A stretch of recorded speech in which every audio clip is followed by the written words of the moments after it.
Ay, bibili na nga ako ng banana at saka green na apple at saka yung pang spaghetti at saka yung pizza. Bibili na lang din. Okay na yan. Wala yatang cashier.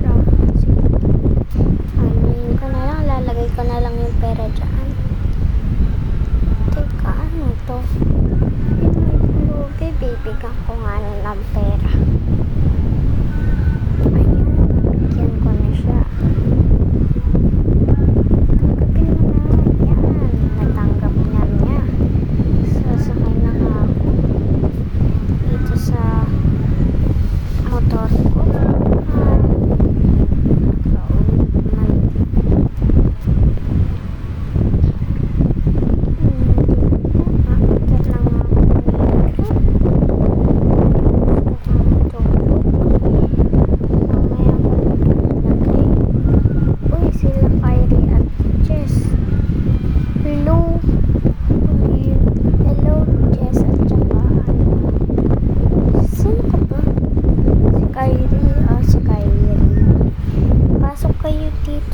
Pumasok ka na, ipit ka pa eh.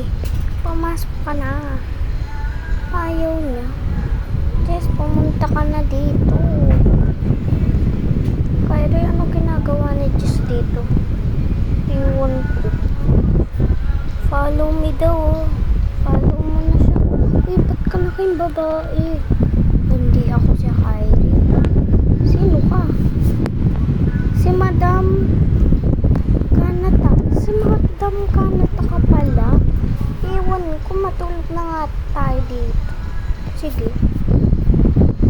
Lalaki pa yung boses Ganon talaga. Labas mo na ako Sige. Ano ginagawa nito? Sabi na lalabas ito siya. Yun nga, lumabas siya. Saan siya pupunta? Ay, naku. Hirap talaga. Ay, Madam Jess! Madam Jess! Madam Jess! Oh, bakit? Malaki pa din yung boses. Bawal magbago. Oo, bawal magbago eh. Magpapalit din ako mamaya. Ay! Ba't ka na ninigit? Ay, sorry talaga, Colin. O sige, okay na yun. Ano ginagawa mo? Wala lang. Ay, tulog na nga ako.